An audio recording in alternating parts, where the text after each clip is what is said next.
Welcome to the Going North podcast, where we will deliver you tips and techniques to advance yourself and anything you decide to do in life. I am your host, Dom Brightman, and every Thursday I will interview authors, especially self-published ones from various walks of life, who will deliver you information and inspiration to help you charge forward. On a quick side note, be sure to check out my book, Going North, on Amazon.com. It's available on ebook, paperback, and audiobook. Now let's get on with the show.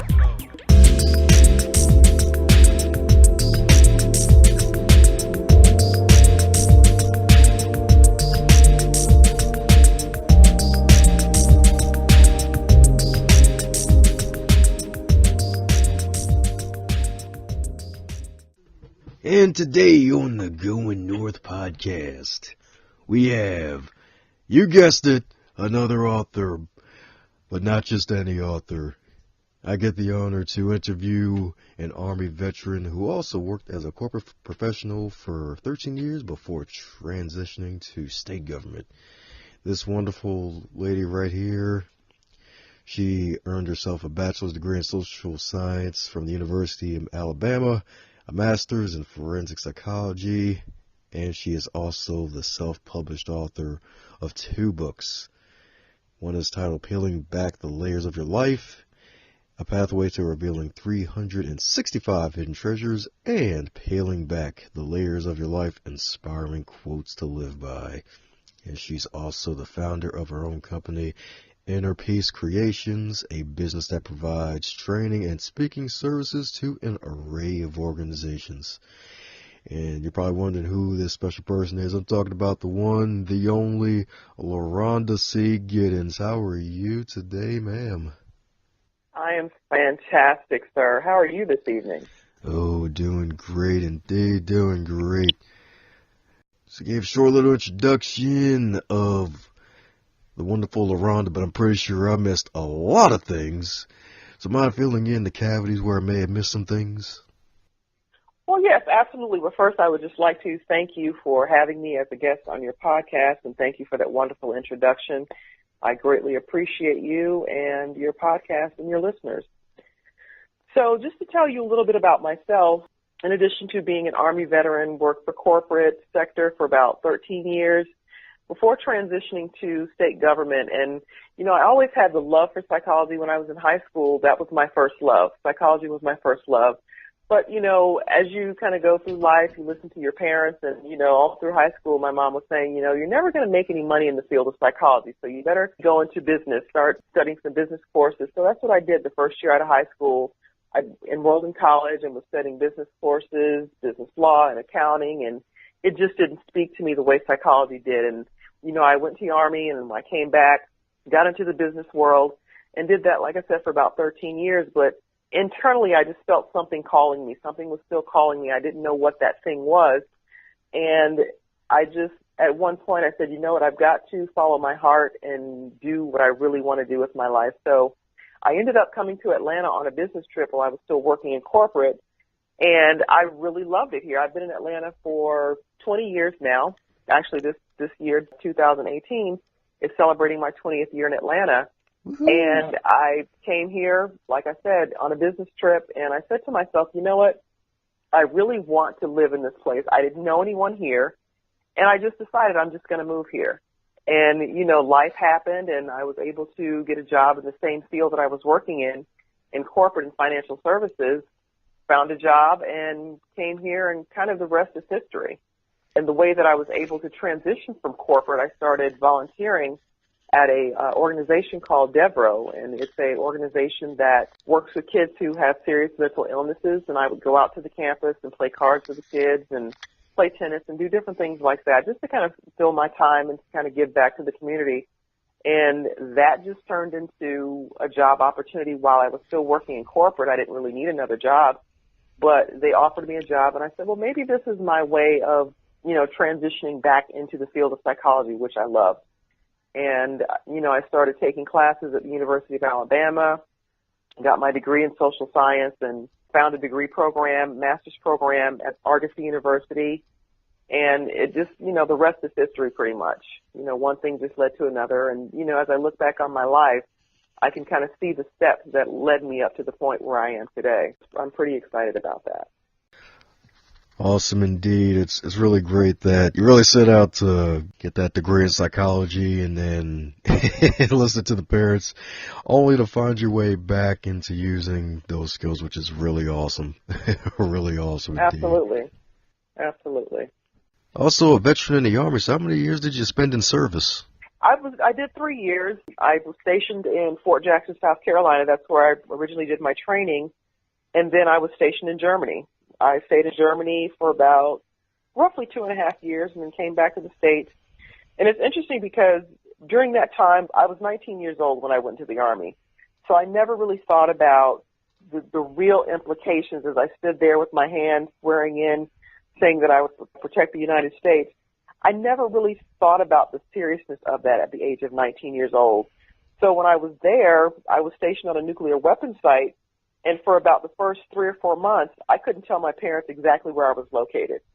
So that was kind of interesting, and I had a secret security clearance, and, I was there for, like I said, about 2.5 years, and it was an amazing experience because I got a chance to travel all over Europe, and it was just really wonderful. But as I look back at it now, just the seriousness of what I was doing and where I was located, I just didn't see it when I was in it. It was just real interesting to know and to think about that now. I just didn't think about it. I never thought about the possibility that we could go to war.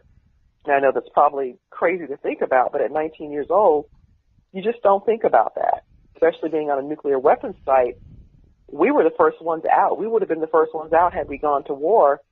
And probably maybe 3 years after I came back home, after I left the Army, Desert Storm hit. And had I still been in the military, I would have been in war. And I just, like I said, it's just surreal to even think about at this point.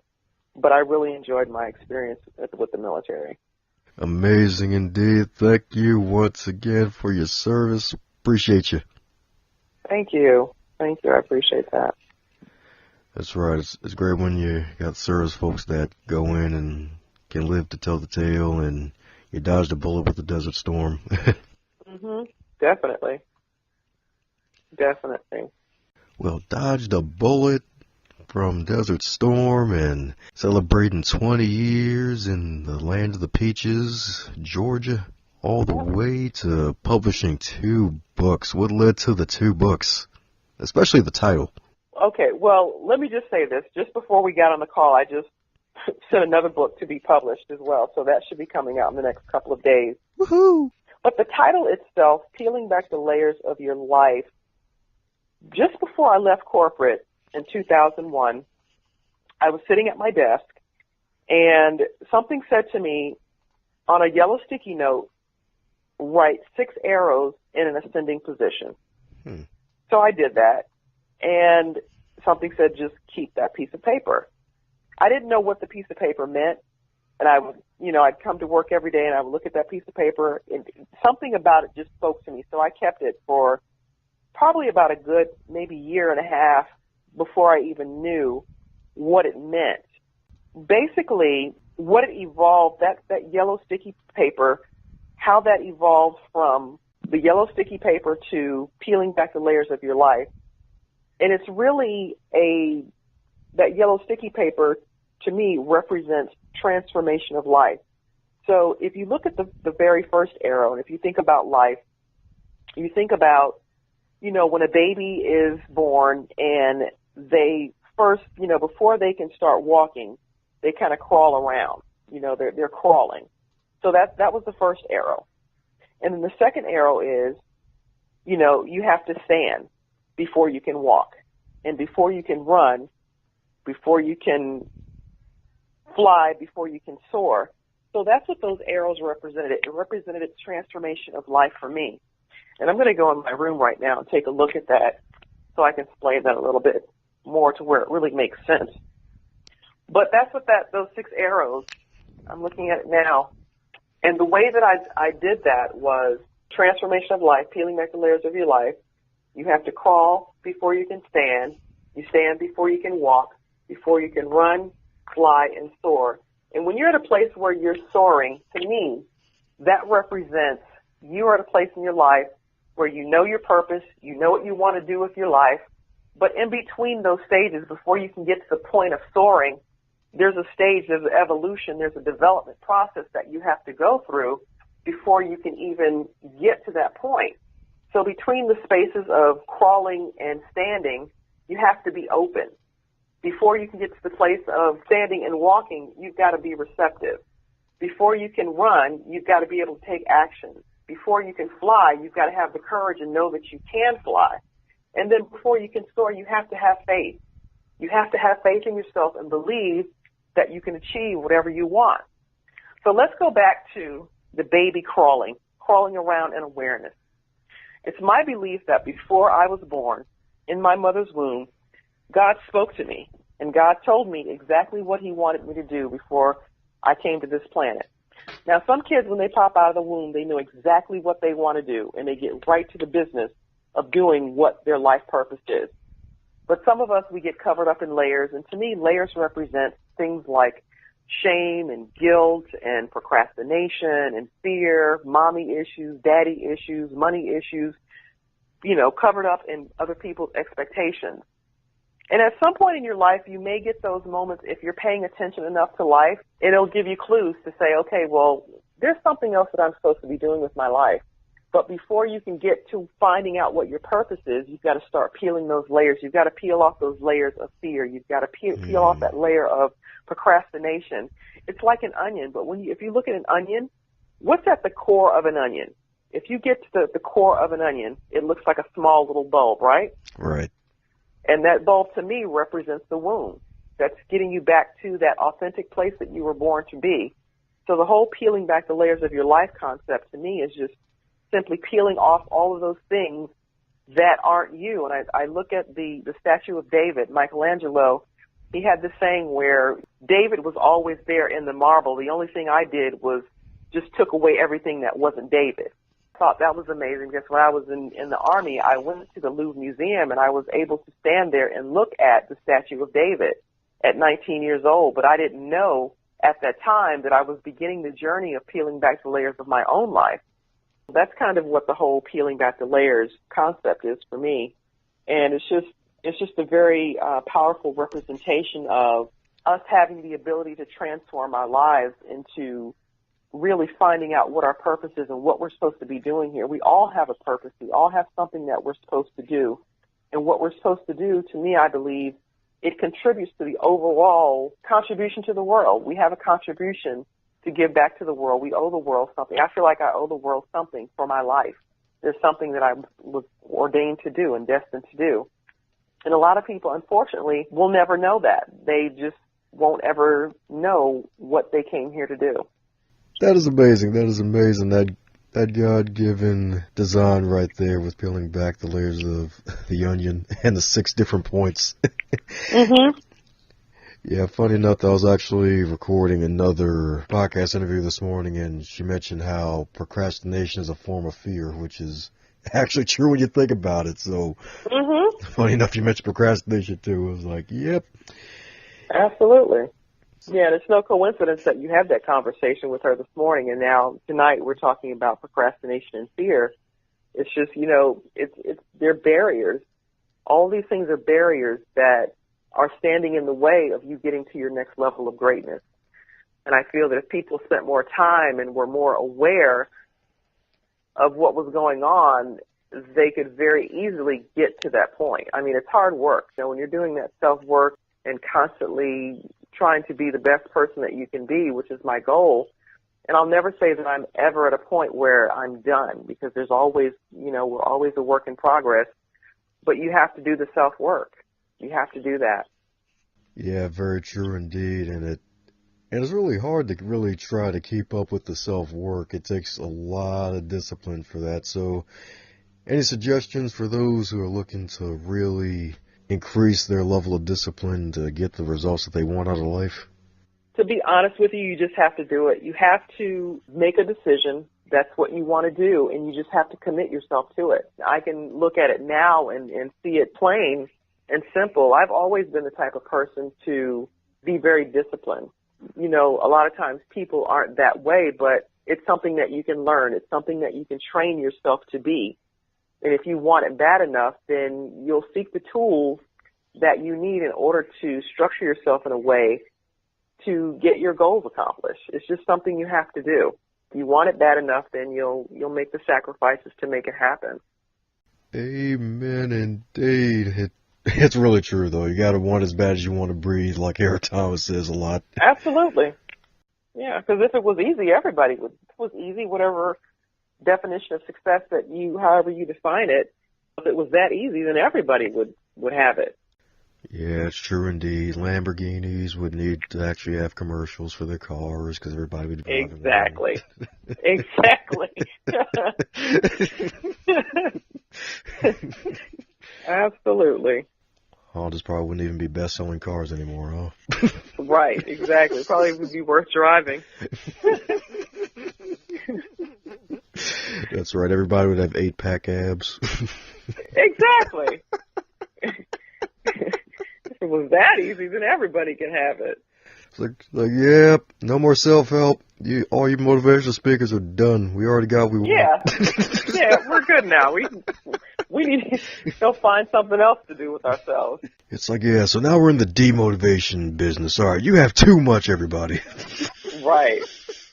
Yeah. Trying to put us out of business. Oh, man. So with all of your magical experience, what trials did you have to overcome to get to where you currently are today? Wow. When I was now I told you in high school psychology was my love. That was my first love. Fast forward to 2012, when I finally got to the point where I was, enrolled in my graduate studies in 2010, and I was studying forensic psychology. My final year of graduate school, I was diagnosed with breast cancer. Oh. April of 2012, diagnosed with breast cancer. Dang. December 2012 was graduation date.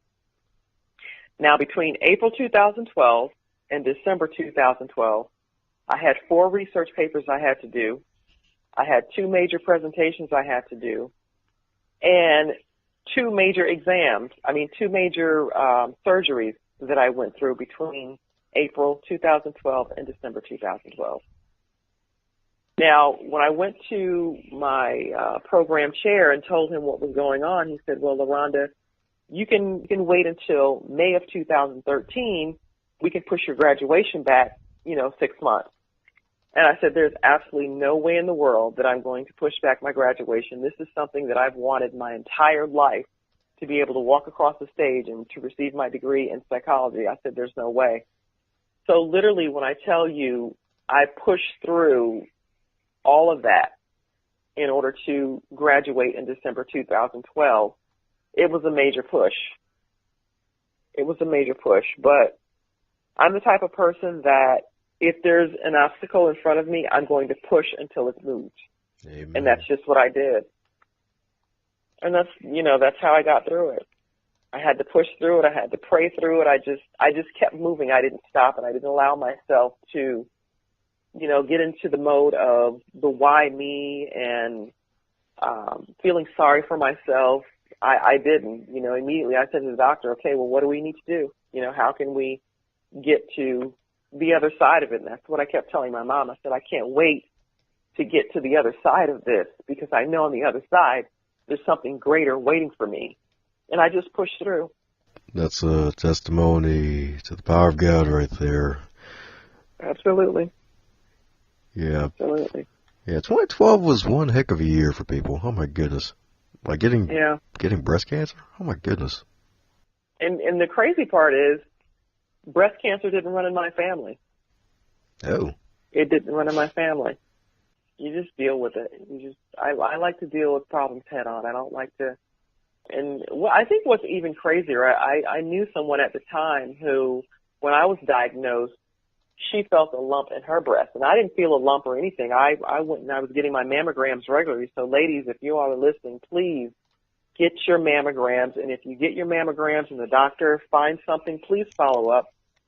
African American women die at a higher rate than Caucasian women, even though Caucasian women are diagnosed at a higher rate. But we die at a higher rate because we don't follow up with our treatments. We don't follow up with doctors' treatments. We just, and there was another woman that I knew who went and she had her mammogram, and they wanted her to come back and follow up, and she was too afraid to go back to see what the doctor wanted to tell her. They would send her registered letters, and it had been a year later, and she just wouldn't do it because she was too afraid.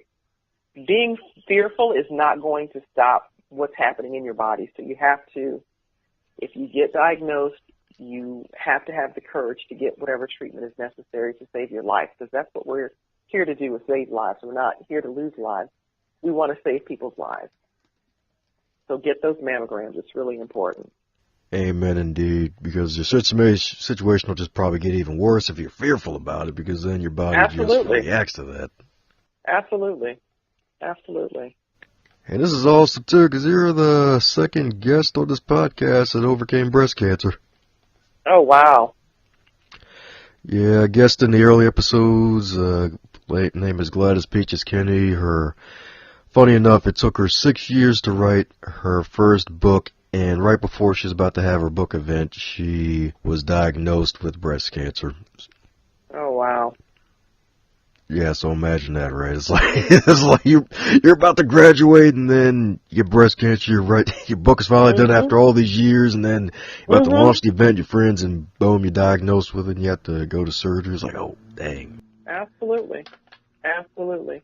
But the one thing I will tell you about breast cancer, for me, it did two things for me. Because I felt like I was slowly dying, and I felt like breast cancer saved my life. Wow. And 6 months after my diagnosis, so keep in mind that from April 2012 to December 2012, the only thing I was doing was pushing. I wasn't processing mentally what was happening to me. And it wasn't until I went to a women's retreat, May of 2013, is when I completely just literally fell apart. Because I had a bilateral mastectomy. I could have had a lumpectomy where they went in and just removed the cancerous cells, but my thinking was I don't want to have to go to the doctor's office for the rest of my life getting checked and all these different things, so I elected to have a bilateral mastectomy where they removed the breast tissue from both breasts. And I had not grieved the loss of those breast tissue. I just didn't. And when I was sitting in that woman's retreat that day, literally, that was the moment it all just kind of hit me that, wow, this is something serious that happened, and I had not mentally processed any of that. But out of that, I was able to, in May of 2013, in the year of 2013, is when I rediscovered what my purpose is on this planet. I remembered that conversation that God had with me when I was in my mother's womb. And I asked God, what is it that you want me to do when I come to this planet? And he said to me, Loronda, you are a teacher, you are a healer, you are a life changer, and I want you to use your words to elevate the consciousness of humanity. That's what God told me in my mother's womb. And that's what I've been doing since 2013, using my words to elevate the consciousness of humanity by writing books and quotes and different things to uplift people and to give them hope that their life doesn't have to be what it is today. You can change your life. You can change it, but it's going to require hard work. But it's possible. That's what I want to give people, hope, that whatever they want to do, they can change it. Your life doesn't have to be the same always. Amen, indeed. Yeah, it's really good that you're raising consciousness. That's really a word you're hearing a lot today about the woke movement, but sometimes being awake from those folks isn't good, but they're good folks like you are trying to wake people up in a good way and realizing that they have gifts from above that they can use to help others in the way that God wants them to help others. Absolutely. So with all of your knowledge and trials you had to overcome, has there been any other books in addition to the Bible that have really encouraged you to really keep it moving? Well, years ago, in my early 20s, I read a book by James Redfield called The Celestine Prophecy. Ooh. And when I tell you that book changed my life, because just the premise of the book basically just talked about there are no coincidences in life, and to look for the signs and the messages that are out there. I mean, it's literally plain and simple all around us. People are so consumed with things that are distracting them that they don't really take time to figure out what they're supposed to be doing. And life is not a huge mystery. It's not rocket science. Everything you need to know resides within you, but you have to take that time to figure out what it is. So basically, what James Redfield was saying is, like, even with this conversation, and when I meet people, either there's going to be an exchange. Either I have a delivery, a message for someone, or they have a message for me, or maybe I just have a message for them, or maybe they just have a message for me.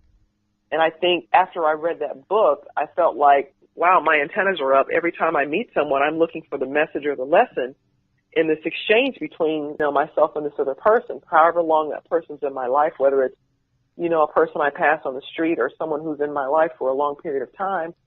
What am I supposed to be learning from this person, or what lesson am I supposed to be giving? And that was kind of the premise of the book, and it really changed my life. And another one that was really great was Who Moved My Cheese? And I can't remember the name of the author. I think it's Spencer something. Yep, Spencer Johnson. Who Moved My Spencer Johnson.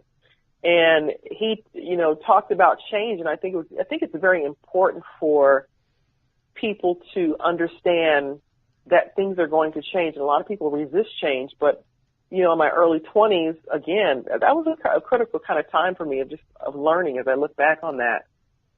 Just understanding that things aren't always going to be the same, and you have to be okay with that. You have to be okay with the fact that things are changing, and change is good. A lot of times change is good, because if I were the same person I was 20 years ago, we wouldn't even be having this conversation right now. So I think it's very important for us to have that growth mindset to constantly evolve and change and to the best person that we could possibly be, and to tap into those skills and those gifts and those natural abilities that we have. And it's amazing sometimes I'll ask people, what does your best life look like? And to me, it's a pretty simple question, but the answers that I get, usually I don't get a response at all, because people don't know. They don't know what their best life looks like. And I'm just amazed by that. So then we start to dig a little bit deeper and, try to figure out, well, what type of things did you like to do when you were a kid? Just to kind of, bring some type of visualization to it, to say, well, if you can't really see what your best life looks like, well, let's kind of look around. Let's see what's kind of out there in the universe, and say, well, maybe this is something I want to do, or maybe that's something I want to do. But I think people can't see it because they can't really see how it's going to happen. They can't see how every day I'm driving to work to this 9 to 5, but I really want to be on a private jet flying around the world, giving people hope and inspiring people to live their best life, which is my vision for myself. So every single day I go to work, I'm driving to work. I drive on 285, and every day that I'm driving on 285, I say to myself, I'm going from 285 today, and tomorrow I'll be on a private jet flying around the world, encouraging people, inspiring people to live their best life. That's what I say to myself every single day. So you have to be able to see just a glimmer. I don't know how it's going to happen. I don't even care how it's going to happen. The only thing that's important is I believe in myself enough to know that it's going to happen. That's all I need. Amen, indeed. And it's really true about folks knowing what their perfect life is. It kind of goes back to a variation of that question of describing your perfect day. Just write it down. It's like my perfect day. Let's see, in the bed, bonbons, TV, The Walking Dead binge.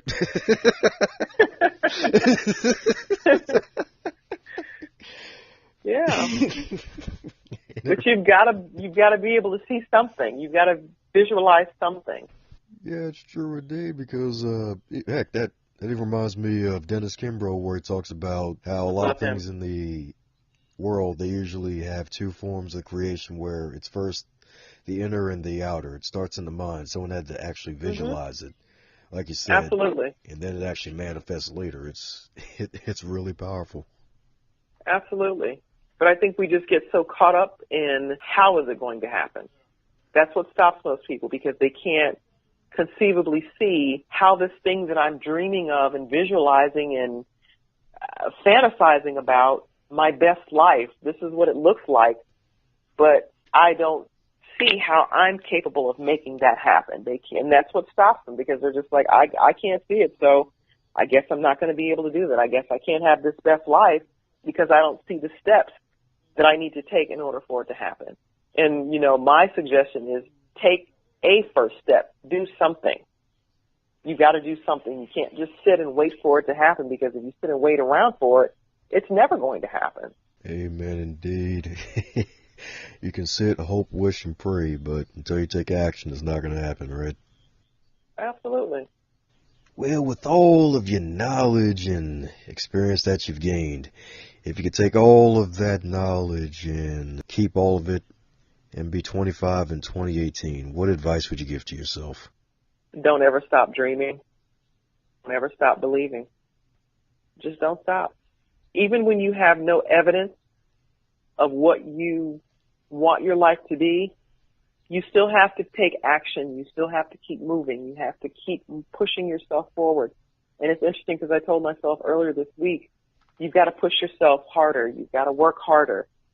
And I feel like I'm a pretty hard worker and pretty disciplined, but I feel sometimes you have to push yourself a little bit further beyond your comfort zone.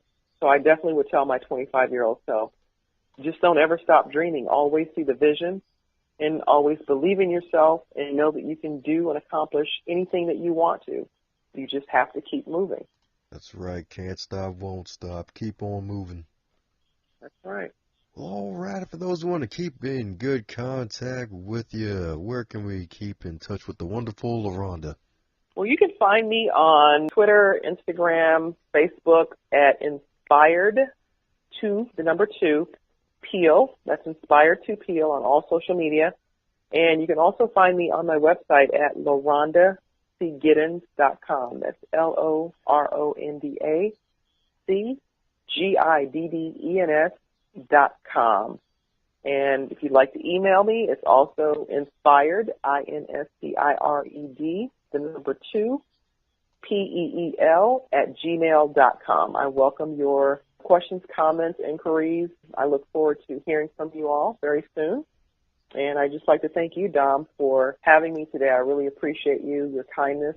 I really appreciate that. Thank you. Oh, my pleasure indeed. I'm looking forward to book number 3, especially after I purchase one of the first 2 books, too, especially the quote book. I love quotes. Excellent. Well, that was the third one that I just published, another quotes book. This is 143 quotes to live by. Of course, it's peeling back the layers of your life. And I've got 3 others that I'm currently working on, too. Constantly writing and trying to push the brand forward and elevate consciousness. There you go, elevate consciousness. Elevated beyond shea butter. I love it. That's right.